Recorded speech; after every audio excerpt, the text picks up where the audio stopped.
Et il y a dans la sourate al-Baqarah, la fin de la sourate al-Baqarah me touche énormément. Parce que c'est spécialement aucune âme n'est éprouvée plus que ses capacités. Ce morceau-là, je l'ai vécu parce que j'ai eu un cancer il y a quelques années.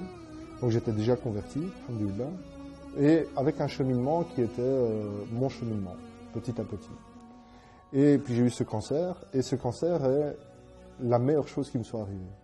Pour moi, c'était une marque d'amour qu'Allah Azza wa Jal m'a pris dans ses mains, et puis m'a remis. Et ce verset-là me montre une chose, c'est qu'il peut avoir des difficultés, mais ma capacité que Allah Azza wa Jal m'a donnée, en moi ou autour de moi, c'est pour ça que la sourate Al-Asr, avec les autres, j'aurai toujours la capacité d'affronter une difficulté. Même si la difficulté a l'air énorme, c'est une marque d'amour. Je sais que Allah Azza wa Jal m'a promis dans la sourate Al-Baqarah que je vais affronter cette difficulté. Parce qu'aucune âme n'est éprouvée plus que sa capacité. Jamais. Donc, subhanallah, quoi qu'il arrive, j'aurai la paix. لما قعد مع أصحابه قالوا له أنت بعد ما أسلمت الله سبحانه وتعالى ابتلاك بهذا المرض وتقول إن الله سبحانه وتعالى يحبك شوفوا رد بلال عليهم. Et je leur donne un simple exemple. Je leur demande, réfléchissez. On dit qu'une femme, une mère, a cassé le bras de son enfant. Qu'est-ce qu'on va penser? C'est pas bien, c'est ceci, c'est... Maintenant, on va dire, l'enfant allait traverser la rue, la voiture arrivait.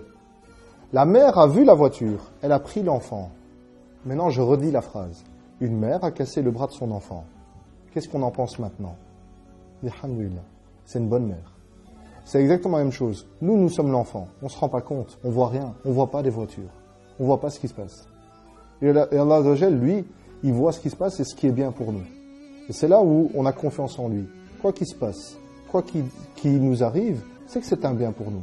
Et heureux est le croyant, car quand il lui arrive un bien, pour lui c'est un bien, et quand il lui arrive un mal, pour lui c'est un bien. Par rapport à la maladie, donc au cancer que j'ai eu, en fait, ça a permis aussi de trier les vrais amis des faux amis, les bons amis des mauvais amis. Et donc finalement, ça m'a purifié à l'intérieur de mon corps, ça a purifié, Inch'Allah Azza wa Jal, mon âme, ça a aussi rabaissé mon nefs, et ça a purifié les mauvaises fréquentations de rêve. Sachez que l'islam est facile et pratique et surtout utile, car elle donne un sens à notre vie. Elle nous explique comment vivre et comment bien vivre. Et l'islam nous rappelle que finalement, si on fait un voyage, l'important, c'est pas le temps qu'on passe dans l'avion, c'est à l'atterrissage. Où veut-on arriver? Veut-on arriver dans un endroit paradisiaque ou veut-on arriver dans un endroit un petit peu difficile? La réponse, elle est là. Notre vie, c'est le passage dans cet avion. Et l'atterrissage, c'est notre mort. Donc ce n'est pas si grave que ça, la mort, car ça nous ouvre réellement la vraie destination. Le pourquoi on a été créé est tout simplement d'adorer celui qui nous a créés.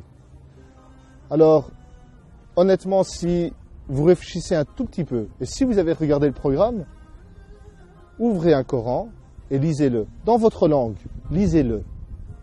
Et vous verrez l'effet qu'il aura sur vous. Et Dieu seul sait.